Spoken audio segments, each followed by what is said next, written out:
BJP ने एक बार फिर सबको चौंकाते हुए मध्य प्रदेश में सारे कयासों को धता बताते हुए यहां पर मोहन यादव को नया मुख्यमंत्री यहां पर नियुक्त कर दिया है, जो कि महाकाल की धरती उज्जैन से साउथ के उनके दक्षिण से विधायक चुन के आते हैं। काफी पढ़े लेकिन उनके पूरा नाम डॉक्टर मोहन यादव यहां पर जो बताया जा रहा है, उनके तमाम क्यों आखिरकार इतने सारे वरिष्ठ लीडरों के बीच में, जहां पर शिवराज सिंह चौहान के पूरे चांसेस थे, जब तक विधायक दल की बैठक भोपाल पे हो रही थी तब तक ये कयास लगाया जाता कि शिवराज के नाम पर मोहर लगभग फाइनल हो चुकी है। लेकिन एंड टाइम पर सीएम मनोहर लाल खट्टर का संबोधन होता है और वो कहते हैं, अंदर खबर आती है कि लोगों की भूमिकाएं लगातार पार्टी में जिम्मेदारियां बदलती रहती हैं और इसके कुछ मिनटों के बाद में मोहन यादव का नाम निकल के सामने आ जाता है। मेरे साथ में नवभारत टाइम्स ऑनलाइन के संपादक अखिलेश श्रीवास्तव जी हैं, उनसे हम बात करेंगे और जानेंगे आखिरकार मोदी के मन में मोहन कैसे, किसी ने ये कयास नहीं, कहीं कुछ नाम नहीं, मीडिया में हालांकि बीजेपी को हम इसीलिए जानते हैं अक्सर शॉकिंग फैसले, लेकिन क्या सबसे बड़े रीजन आपको लग रहे हैं जो इनको मुख्यमंत्री बनाया गया है? बिल्कुल विनीत, जैसा कि हमें पता है कि मोदी हमेशा से सीएम के सिलेक्शन में सभी को चौंकाते रहे हैं और ये पूरा डिसीजन आपको पता है कि मोदी ही लेते हैं। सब लोगों का पूरा वो सुनते हैं, पूरा एक फीडबैक लेते हैं प्रदेश स्तर पे और फिर उसको कंपाइल करके वो डिसीजन जो फाइनल होता है वो मोदी का होता है। इस मामले में जो आज ये जो सिलेक्शन हुआ है मोहन यादव का, किसी ने भी नहीं सोचा था कि मोहन यादव एक ऐसा चेहरा था कि कोई नहीं जानता था। इवन मध्य प्रदेश के लोग भी उतने उनके नाम से परिचित नहीं थे और अचानक ये नाम आने के बाद सबको एक आश्चर्य हुआ कि मोहन यादव आखिर हैं कौन। और मोहन यादव के बारे में फिर पता हुआ, क्योंकि जितने लोग रेस में थे, सीएम की रेस में थे, वो बड़े दिग्गज नाम थे, चाहे कैलाश विजयवर्गीय हों, चाहे नरेंद्र सिंह तोमर हों, शिवराज सिंह चौहान खुद भी एक बड़े दावेदारी के तौर पर पेश कर रहे थे, क्योंकि जो महिलाओं के वोट हैं वो बम्पर वोट महिलाओं को लाडली बहना योजना के तौर पर मिले हैं। तो ये सारे जो नाम चल रहे थे, इस बीच में अगर और दूसरे कुछ नाम थे तो उनकी भी चर्चा, जैसे राजेंद्र शुक्ल हैं और बाकी लोग हैं, उनकी भी चर्चा थी। लेकिन मोहन यादव का अचानक नाम आना बीजेपी ने एक बार फिर सरप्राइज कर दिया है। बीजेपी ने एक बार फिर सरप्राइज कर दिया है। तो क्या यहाँ पर बीजेपी का क्या इसमें 2024 के लोकसभा चुनाव में अब ज्यादा वक्त नहीं बचा है, यहाँ बचा शिवराज सिंह चौहान लगातार जिस समय ये बम्पर जीत यहाँ पर मिली थी मध्य प्रदेश में, उसके बाद वो लोकसभा की तैयारी में जुट गए थे, तमाम इमोशनल वीडियोस भी हमारे सामने आ रहे थे, लेकिन क्या कारण है मोहन यादव कहां पर भारी पड़ गए? देखिए, बीजेपी बहुत सोच समझकर एक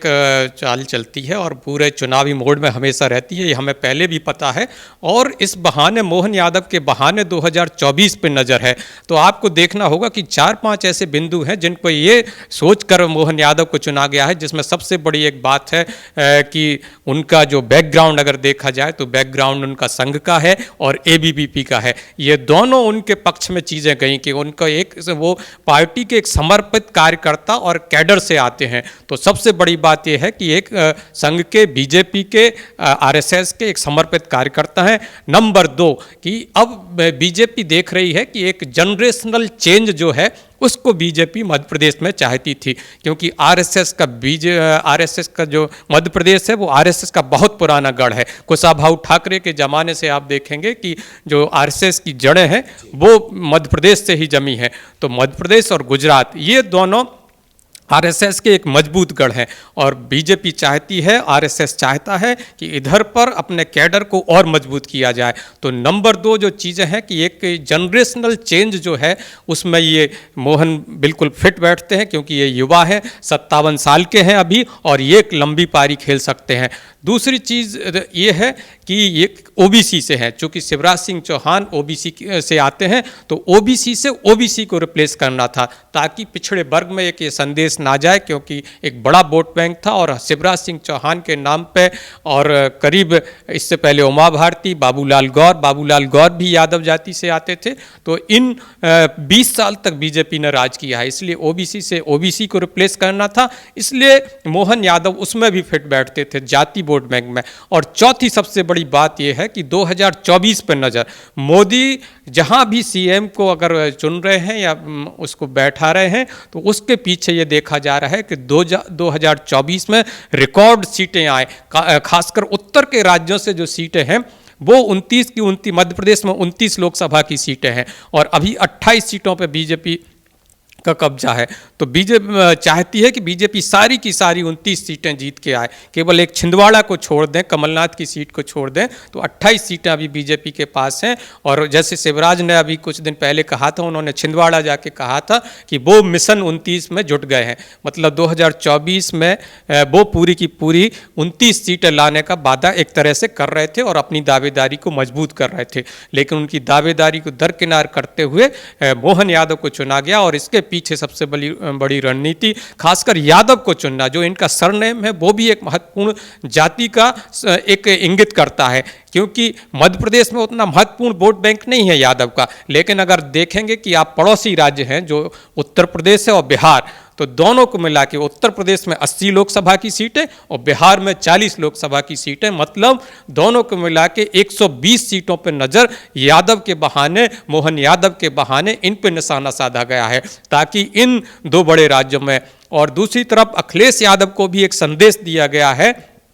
मोहन यादव को बना के कि हम यूपी को, यादव जाति को उतनी ही तवज्जो देते हैं और उनको प्रतिनिधित्व देते हैं। तीसरा ये है कि जो ओबीसी जनगणना का जिसकी जितनी जनसंख्या उतनी उसकी भागीदारी का जो नारा ये लोग दे रहे थे, उसको फेल करने के लिए भी एक संदेश दिया गया है कि हम बिना उसके भी बराबर हर जात को, हर वर्ग को और मेरिट के आधार पर हम प्रतिनिधित्व देते हैं। इसलिए ये भी संदेश दिया गया है। इस बात को समझना भी बहुत जरूरी है, बहुत जरूरी है। और इसके साथ साथ मेरा सवाल यह भी है कि क्या शिवराज सिंह चौहान का अब भविष्य क्या होगा? क्या लोकसभा में उनको वहां पर मौका मिलेगा? क्योंकि पहले सुनने में आ रहा था कि हो सकता है कि स्पीकर बनाया जा सकता है, लेकिन नरेंद्र सिंह तोमर को वहां पर स्पीकर बना दिया गया। तो अब शिवराज को पार्टी क्या जिम्मेदारी दे सकती है? शिवराज सिंह चौहान की भूमिका को बिल्कुल बीजेपी दरकिनार नहीं कर सकती, क्योंकि एक वो बहुत बड़े चेहरे हैं, अभी भी बहुत बड़ा उनका नाम है, बहुत बड़े चेहरे हैं और एक बहुत बड़ा वोट बैंक उनसे जुड़ा है, खासकर महिलाओं का वोट बैंक बहुत जुड़ा है।